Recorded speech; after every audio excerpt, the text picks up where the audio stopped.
Tennessee football franchise, talking about that guy, Hoogie, Tyler every week. Heavy analytics, competition real steep. Whoa, that's sweet. Oh, in this belief, Nick so sick, man, bringing ships the whole fleet. Goats, not sheep. Follow every tweet.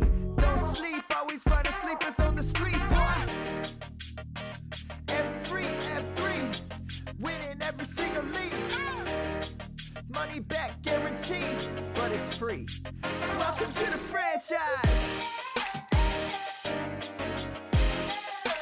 Welcome to the franchise. Let's go. All right, welcome back to the F3 pod. My name is Sean. I am here with my co-host Joey. I am Joey, the Tooth IDP. And Andrew, who has big news for us today. I've already got my new Twitter handle all sorted out. Sean, do the honors.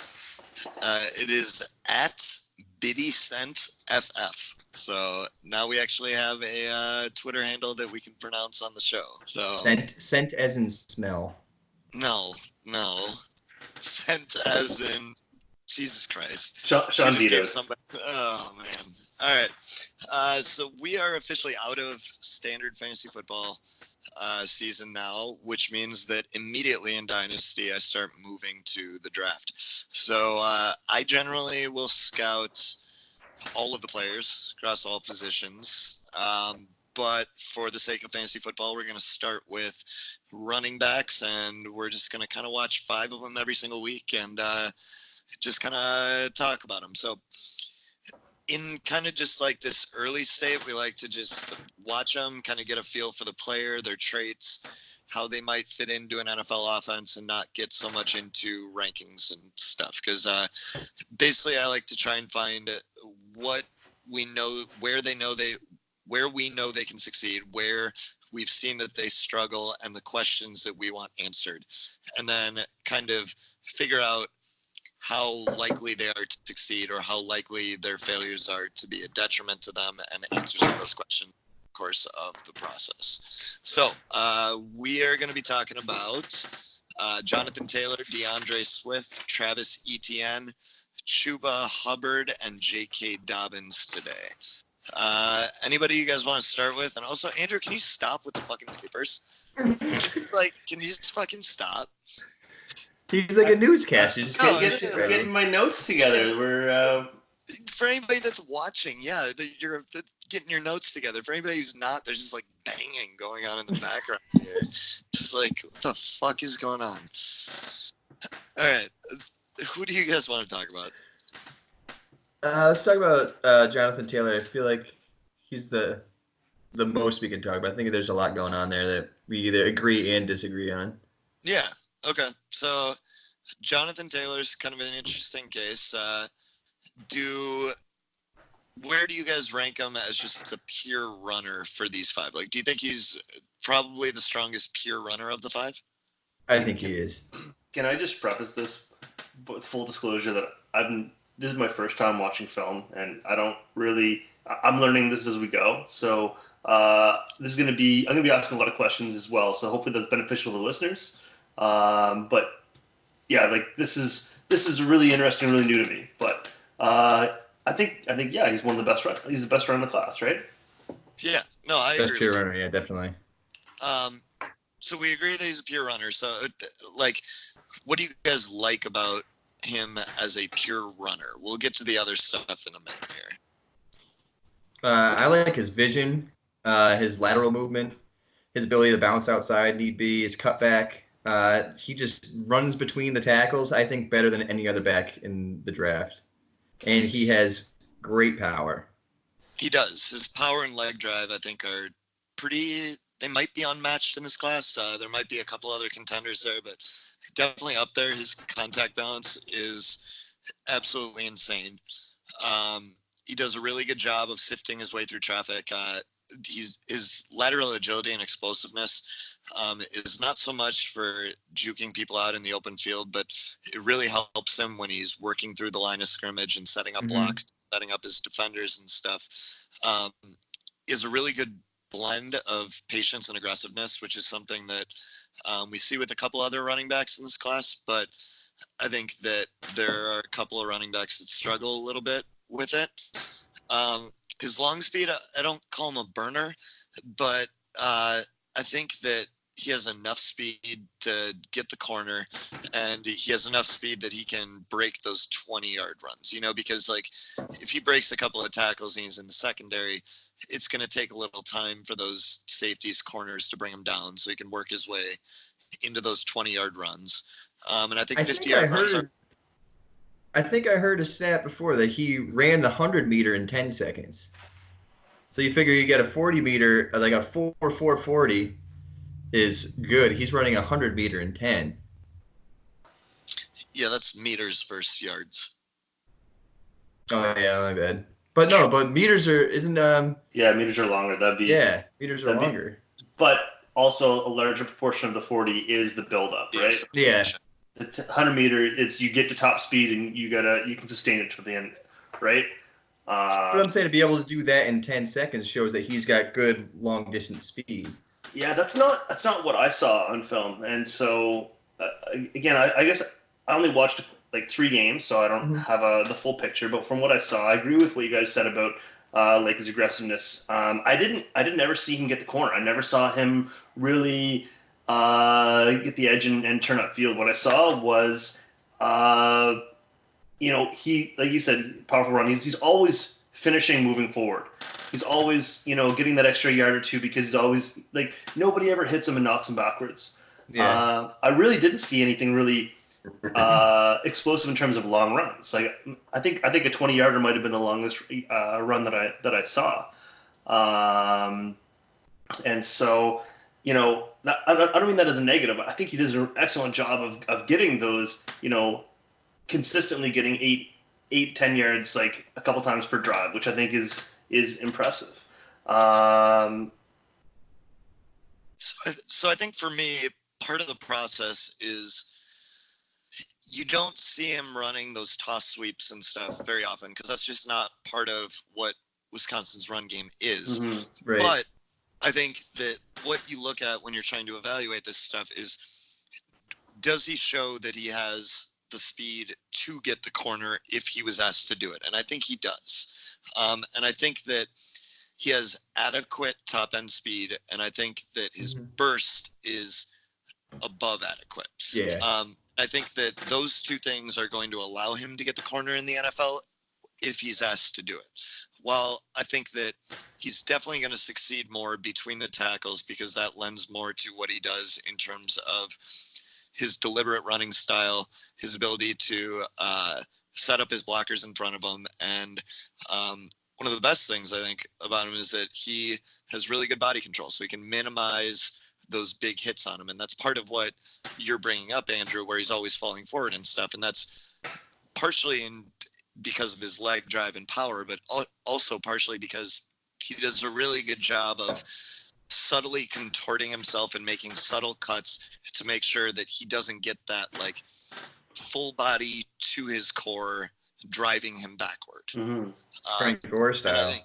Right. So I think that's something that's very important in a running back, is that ability to minimize those contacts and make those quick, subtle cuts to fall forward and continue to get that extra yard. Mm-hmm. So the other thing, yeah, go ahead.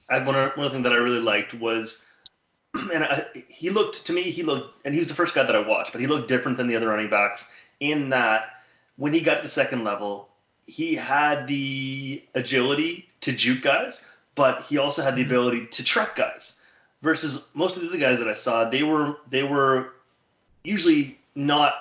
They were more contact averse, right? They were trying to avoid contact. He kind of invited it a little bit more, which I liked.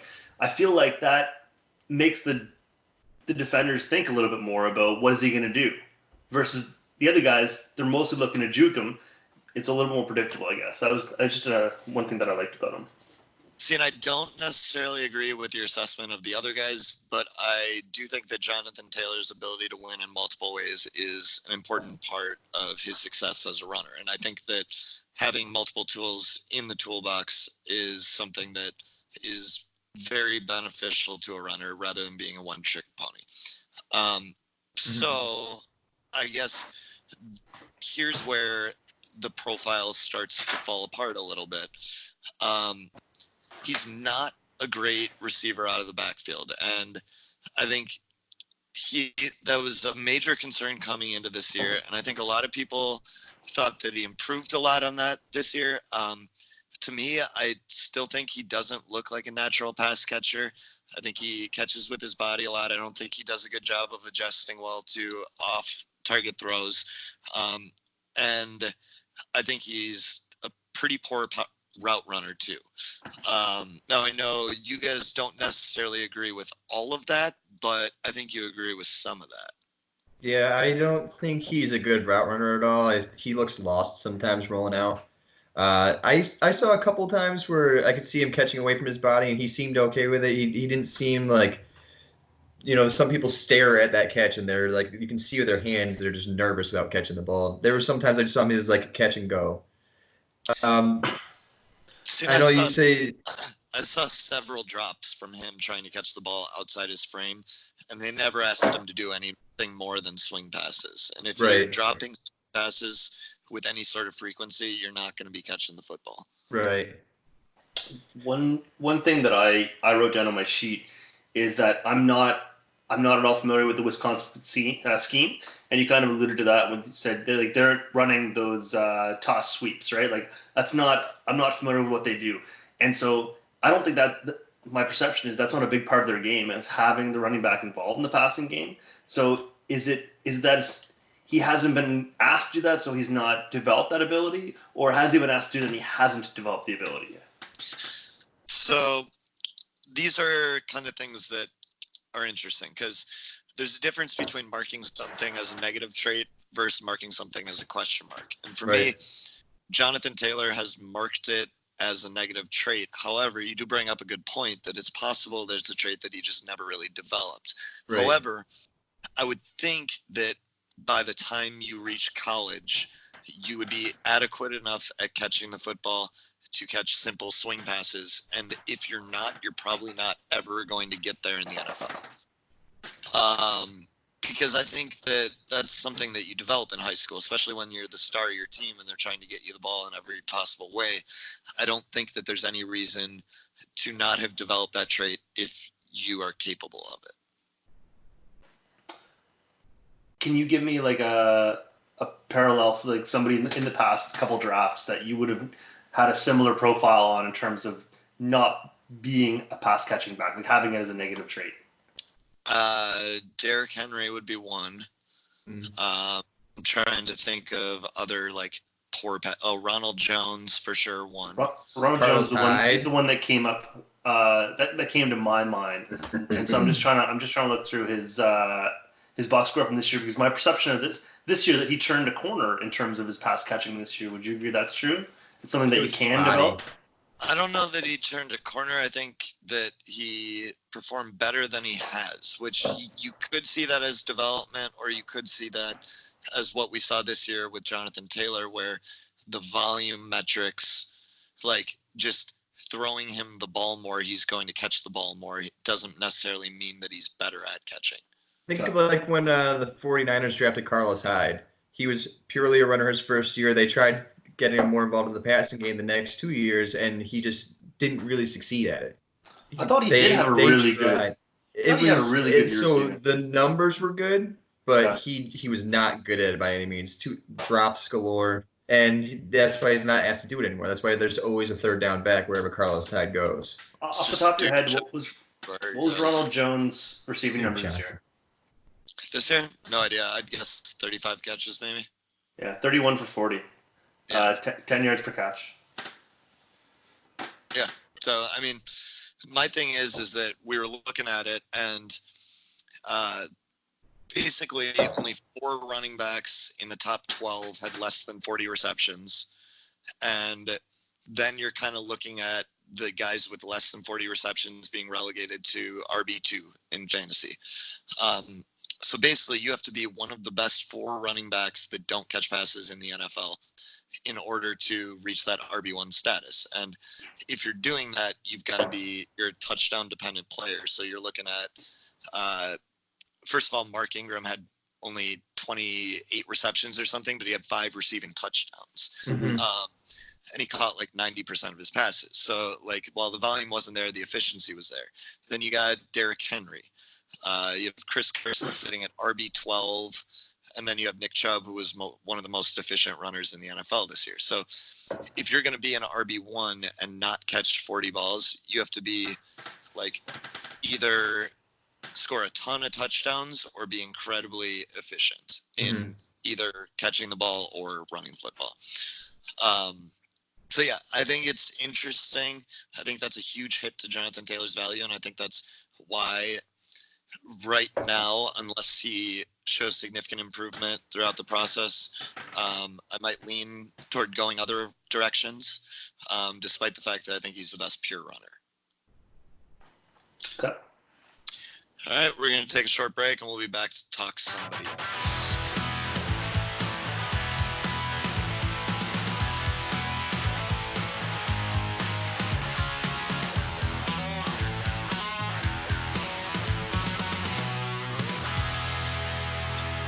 We are back, and we are going to talk J.K. Dobbins. So I know we all really like J.K. Dobbins. I'm interested to see, because I think I like somebody else a little more than Dobbins, but let's hear what you guys have to say about Dobbins. I'm going to go first. I love Dobbins. Oh, go ahead, Andrew. You can No. go. Sean All said right. you. I'm a big fan of J.K. Dobbins. I think he might actually be my favorite running back in the draft. Again, he's also got great power. He's got a very compact build. He's hard to take down. He's really good at breaking tackles. He's a very good receiver. He wasn't used as much as a receiver, but he showed great hands out of the backfield and good route running. He's got good balance, very good vision. He's good in between the tackles and outside. So he's actually, I really like J.K. Dobbins. You have anything negative to say about him? Honestly, I couldn't really find too much negative. Maybe sometimes he tries to do a little too much with his runs, and he just needs to sometimes get those couple of yards. But Okay. Andrew, what do you think? I really struggled to find anything negative to say about him, and I was actually trying to really find balanced profiles for all these guys to have something to bring up negative. The only thing that I saw a couple of pass pro reps that weren't very good, and I think that's pretty typical for these college running backs, right? So I don't think it's surprising, but no, I think he was of the 5 guys who watched it, he's my favorite, and it wasn't even that close. I thought he was the most well-rounded, but still, it's not like he was a jack of all trades, master of none. I think he was still very good at things. I don't think one of the terms you like to use, I think, is like elite traits. I don't think he had any single trait that he was the best at, but he was probably like second best at multiple things. Mm-hmm. And so, no, I think some of the things that I wrote down, like, again, I don't think he was as aggressive as Taylor, but I think he was always finishing forward. I think he was natural hands, especially relative to Taylor.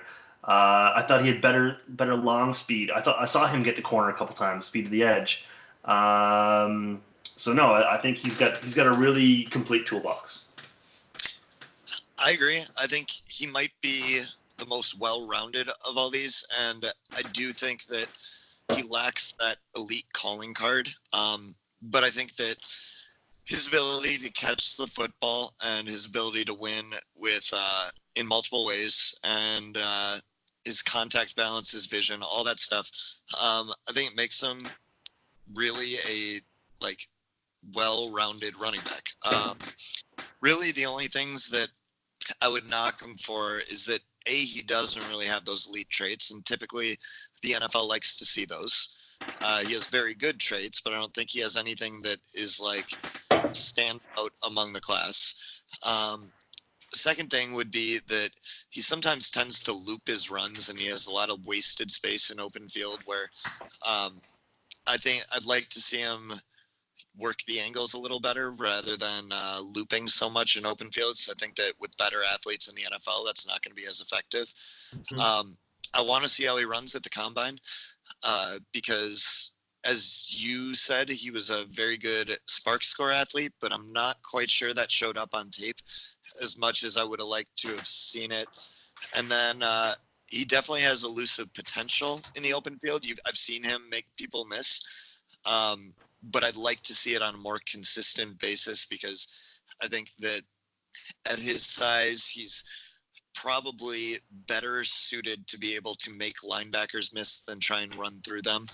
And while he has the balance and power to run through secondary members, I'd like to see him have more consistent ability to beat linebackers with just straight up making them miss.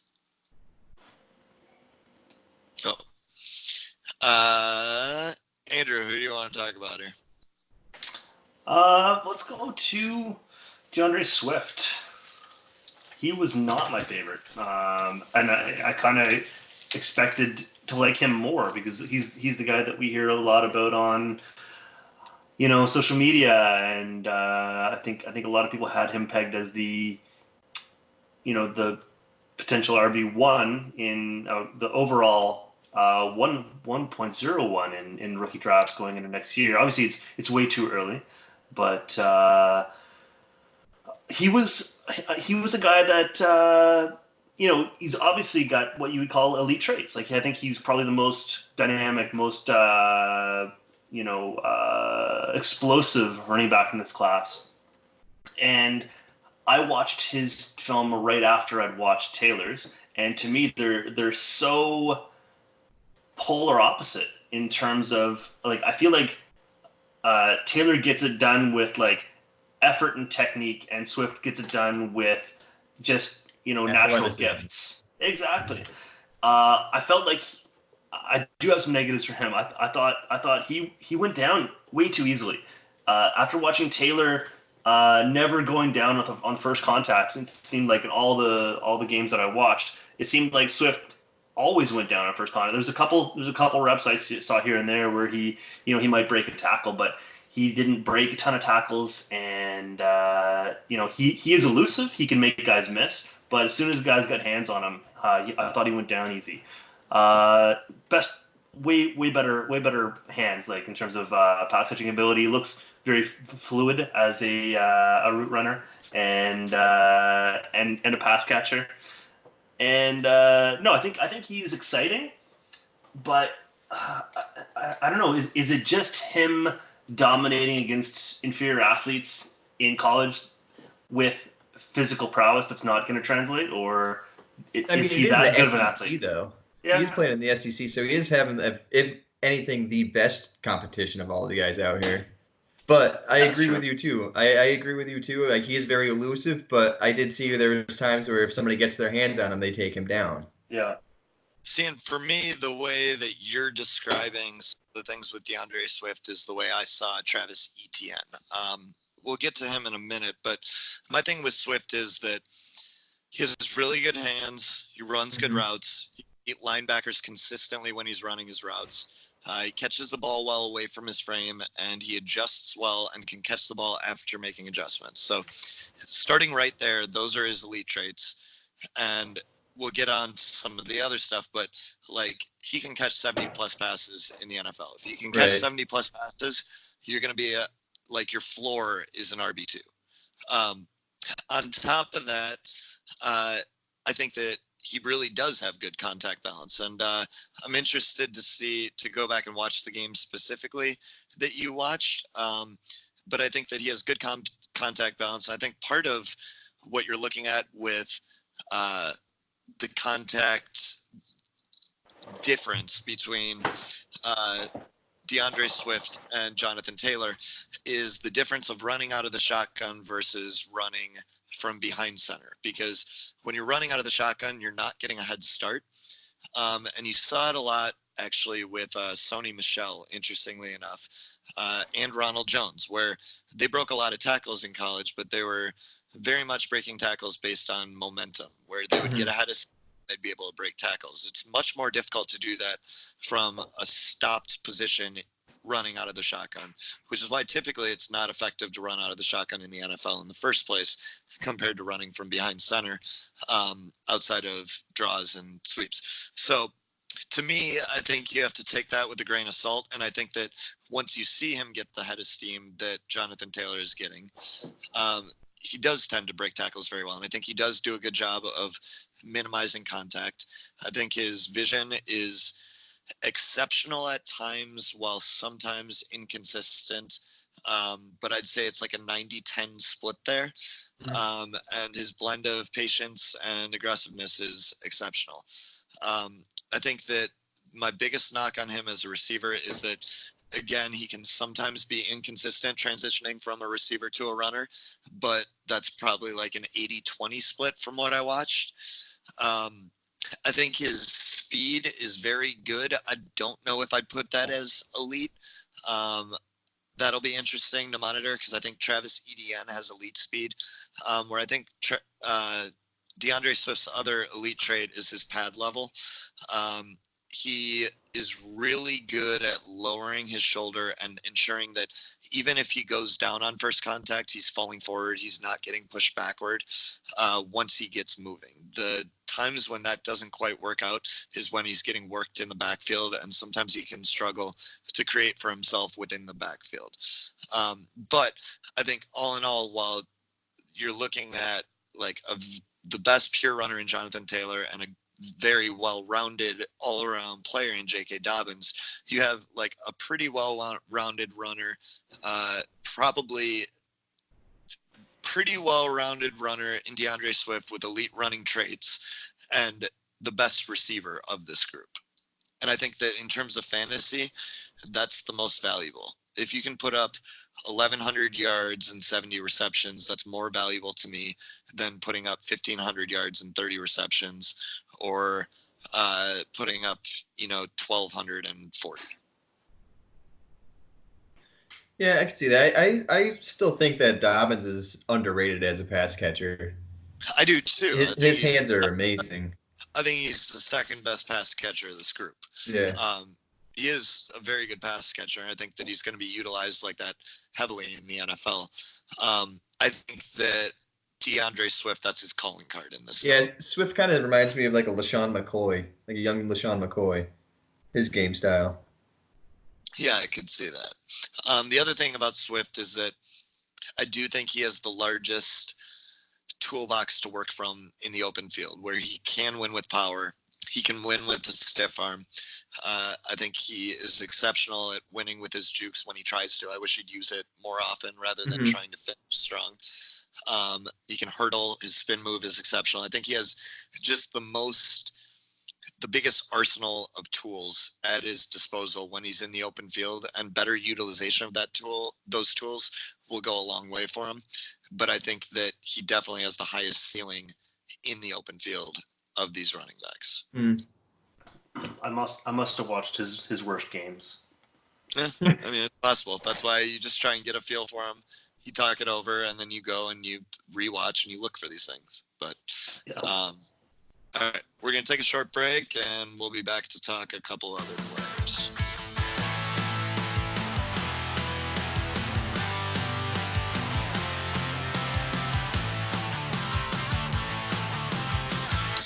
All right, we are back, and we are going to talk Travis Etienne here.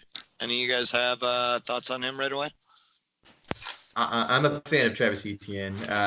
From the games I've watched, he showed great tackle breaking ability. I saw him run through a lot of tackles. It says he's incredibly fast. Like I've read that he's one of the fastest, most explosive backs in the class. For some odd reason, for me, it doesn't really jump out on tape. Like you see him run away, but for some odd reason, for me, I don't know if it's just his style of like how he looks running. He doesn't seem as explosive. Like Deandre Swift seems explosive. He didn't seem. I don't know. It could just be my eye, but. See, and that's what I was talking about when you guys were describing Deandre Swift, and that's what I saw in Etienne is like the pure speed, straight line speed. Yeah. But I think he's really good in cutbacks. He's got great side-to-side lateral movement. The thing I think he needs to work on is he showed good hands as a receiver this year, but his confidence as a receiver. He said himself that he's not confident in himself as a receiver. So that alone makes me feel uncomfortable drafting him almost. and he needs a little more work in pass protection. And the one thing I saw him as a runner is he needs to learn patience a little more. Sometimes he uses all that speed and explosiveness and just goes. He needs to let plays develop a little bit, let a hole develop to go through. Yeah, and I agree with that entirely. Andrew, thoughts? He was one of my favorites as well. I liked him again. I liked him better than Swift and Taylor. And like again, we're not ranking them, we're not comparing them, but like that was just my perception of him. You said I think earlier we were talking about Swift that you felt like Etienne's knock was like his contact balance, and I thought he actually looked better in terms of breaking tackles than Swift did. Oh, no. I don't have any problem with Etienne's contact balance. It was mostly winning with pure athleticism. Okay. Yeah, that was where I thought that I was seeing it with Etienne where you were seeing it with Swift. Okay. I thought in terms of his profile, I thought he probably more similar to Dobbins in terms of all the prospects than in terms of being well-rounded. You know, I can't say that I didn't think he was fast. I don't have as much knowledge of the college game, so I don't know that his reputation was being fast. So he looked fast to me. Again, he's a guy that I thought he finished moving forward, and maybe that goes back to scheme. Where was he more of a shotgun, or was he behind center for his runs mostly? Would you say? I didn't notice. It was kind of both. Okay, so he's a good mix.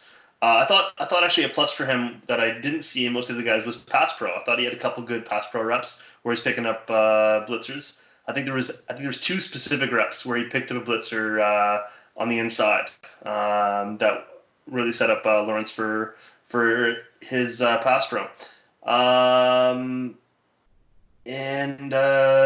So the only negative that I had for him was there's a couple times where I wasn't sure about his decision making, and I think you guys described that more so as like vision, where it looks like he hits the wrong hole, or he's not sure where he's going, and he ends up being indecisive. So decision making was the only and that wasn't a consistent theme. That was just something that I noticed on a couple of reps. Right, it's more of a question mark, not a negative. Exactly, yeah. So an unknown. So for me, I think it's still a negative because I think that like you hit the nail on the head where it wasn't a consistent thing that he was screwing up, but I think that his vision itself to me was inconsistent. And I think a lot of that goes back to what Joey was saying, where he's impatient. And I think that his running style tends to get a little out of control because he's just fast as fuck and he has absolutely insane burst.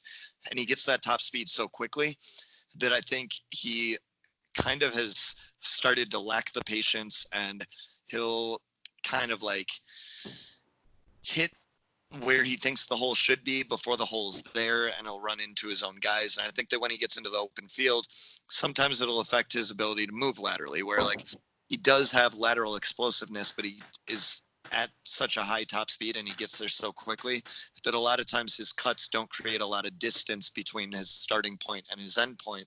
So that really affects his elusiveness in open space. I think that he lacks a little bit of creativity behind the line in terms of ability to create his own space.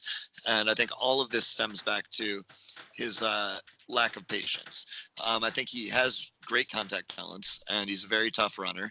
I think that he has decent hands, but he tends to catch with his body, which to me kind of pigeonholes him in as the type of person that's going to catch screen passes, catch, swing passes, maybe a couple of angle routes over the middle.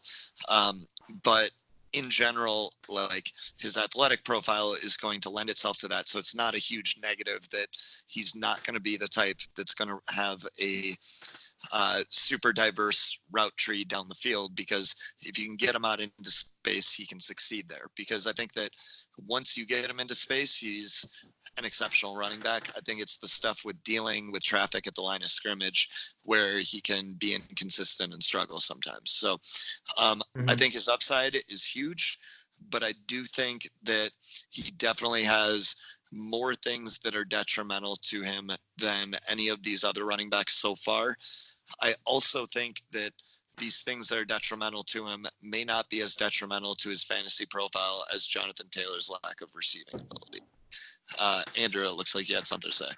Yeah, I just wanted to go back to the pass catching because I honestly, so now after you mentioned the thing about him not being confident in his pass, I remember actually reading that somewhere. I don't remember where I read that quote. I personally found it a little bit endearing, a little bit of humility, but to me, it's like if he's demonstrated the ability, whether he's confident or not, I think if it's whether or not his quarterback's confident in him or not. And so, like, yes, saying he's not confident might detract, but he's shown he can do it. To me, that's more important than the sense of I'm not sure. He sounds Canadian to me. It makes me worry about like big game mental lapse or something like that. Like if you're in a situation where you need to catch the ball, I don't know. It's something mental there, and mental. There is a big part of football that is mental as well. I get that. I guess to me, if he shows that he can do it, I'm okay with it. The thing is that he's shown that he can be capable, but not natural at it. I think that his hands are decent. I think that he lets the ball into his frame too much, and I think that that's going to affect him when he has to make adjustments to poor passes and extend outside his frame and all that stuff.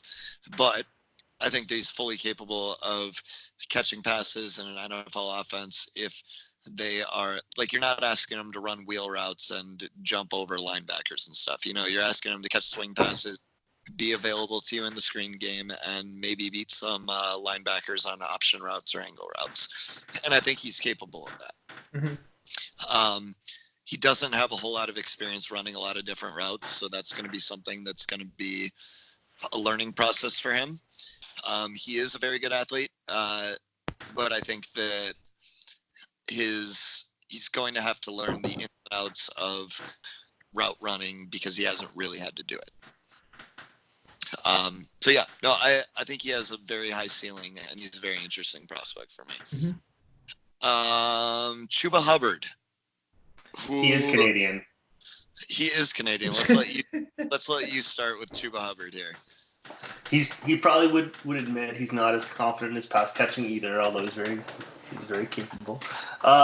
So I guess like I'm all over the place. He, to me, had the most exciting chunk plays, and unfortunately, my conclusion for that was that he's playing lower competition. Like, again, I'm not an expert on college football. He's playing the games I watched were, I didn't write them all down. I guess Tulsa was one of them. Tulsa's not a strong team, correct? No, he blew up too. He did. Right. So he's playing his lower competition. He's gonna break off chunk plays. But like, I guess, how is he doing it? And to me, it looks like he's doing it in multiple ways. I don't think he is. And you mentioned Jonathan Taylor being like the best between the tackles runner. And like, I saw exactly what you meant, like navigating traffic. He's able to get in amongst the linemen and like find a way through, get through holes. I didn't see Chuba doing that. I didn't see him.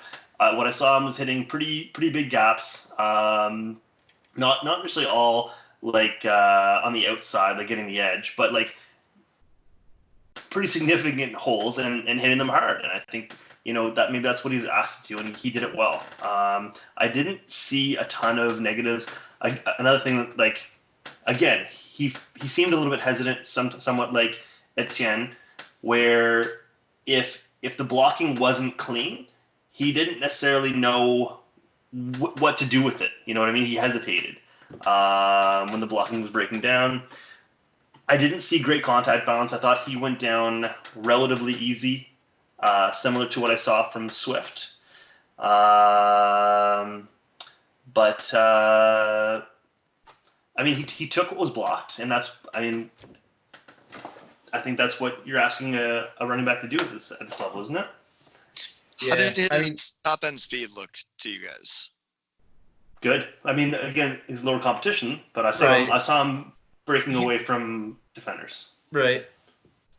Because he has a track background, and to me, like, that with the chunk plays screamed that he should be exceptionally fast. And I guess he didn't appear exceptionally fast to me on film. So it'll be definitely like, I don't like the combine to be an end all be all for me. What I like it to be is something that checks boxes. So I know that he showed speed against this competition, and I know that it looked pretty good. And I know he's supposed to have really good speed. So if he goes and he blows up the combine, like that checks that box for me. To me, he was tentative between the tackles. I thought his effort was inconsistent. I thought he would dip out of bounds far too often. I think he prefers to bounce runs outside, and I'm not really a fan of that. Like that's much less of a problem if you do have elite speed. So that'll be something that'll be a little less of a negative if he goes and blows up the combine. He struggles mightily in pass pro. I thought his combine balance or contact balance was actually decent, and I thought he picked through traffic pretty decently. But he had very limited work in the passing game, which that is not necessarily a negative for me. That's a question mark because I don't know whether that's because he can't do it or because he wasn't asked to. And he has fumbling issues. So I'll let Joey go first, but then I'll kind of roll on back to what this means for me as an evaluation. Before we go too much further, we should say that Chuba Hubbard is debating going back to school. I think that would be smart for him, although I don't usually support running backs going back to school when you can get money and be healthy going in. Right. I think that in this draft class, it's very deep, and I think he has a lot to work on. But go ahead, Joey. Let's hear what you have to say about him. Yeah, I mean, he can hit the hole well if he's got a nice blocked hole. He hits and he can explode through. I think he's really good in the open field. He's got great experience as a return man as well. I think it was his freshman year. He had 500 plus return yards on the season. He's got a very small lower body. He's very upright when he runs. He doesn't lower his shoulder at all when he goes to finish. He's a poor finisher in his runs. He never finishes going forward. He does way too many chop blocks in his pass protection. Other than that, I mean, he's okay. I didn't really see too much that blew my mind. It was all like a home run hit for him. It was either I'm going to gain 30, 40 yards or I'm getting stopped at the line of scrimmage. So going back to kind of the way that we evaluate these guys, in terms of their value added to a team, analytics kind of show us that passing the ball is more valuable than running the football on a per play basis and just overall. But the value in running backs comes from ability to contribute in the passing game, ability to not create turnovers, and ability to create big plays. So basically, you're looking at running the clock, occasionally getting the big play, preventing turnovers, and contributing in the passing game. That's kind of where the value of running backs is. So for Chuba Hubbard, he checks off the big play box. But whether or not those big plays continue in the NFL is up in the air, obviously. And I think they happen a lot less frequently in the NFL. He has ball security issues, and we haven't seen him contribute much in the passing game. So in terms of contributing to an actual NFL team, I think that you have at least one question mark, one negative, and one positive. So it's kind of a mixed profile. Yeah. So how that relates to draft capital is you probably don't get as high draft capital if you don't contribute positively to your NFL team in terms of like value. So then if you look at that from a fantasy perspective, you get probably less draft capital. You also may or may not contribute in the passing game. You may or may not get benched for fumbling issues, and also you have to deal with the lost points from fumbling. I just think there's a lot of inconsistency in that profile that makes it a very risky pick. And for me, like the other four guys are just completely different tier than Chuba Hubbard. Yeah, I agree. The numbers would put you would point out differently. Like his numbers are great. But if Yes. you actually sit back and you watch him, you're like, I think he's going to be an analytics darling for fantasy football. I don't know whether he might be one where I trust the film over the analytics. I like to have a consensus on both, but if I don't have both, then I try and envision what their role is in the NFL. And if I'm concerned about his ability in the passing game, and I'm concerned about his pass protection and his ability to hang on to the football, and in general concerned about other things about his game, then that's not going to be somebody that I'm going to want to spend top pick on, especially if he doesn't get high draft capital. right. Who's your comparable for him?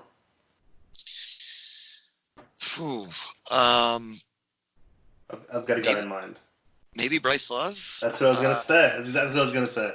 Yeah, and I think part of that is just because of the huge production with the film that I didn't absolutely fall in love with the highly touted speed.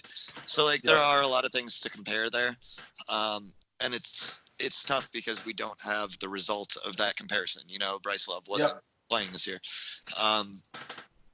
So yeah, I don't know.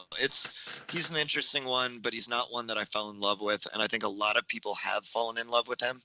So I think that he's at this point, if we were to do the draft right now, I would end up with 0 shares of him because in every league I'm in, there's somebody who likes him more.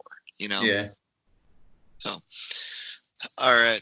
Well, that is the end of our first kind of film recap of these running backs. I don't know. I really enjoyed doing this. I'm looking forward to doing these all off season. So we'll come back with another 5 for you next week once we kind of start to get into the bare bones of running backs. We'll move on to wide receivers, tight ends, quarterbacks, all that stuff.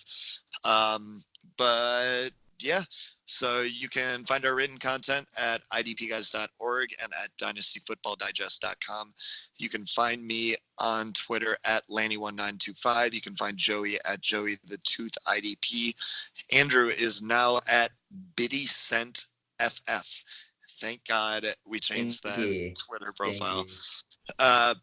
For $1 a month, you can subscribe to the websites. You get tools, rankings. We're getting back into doing ADP. We'll have rookie ADP up at some point here. Trade calculator, start sits will be back going next year. Obviously, fantasy season is over now.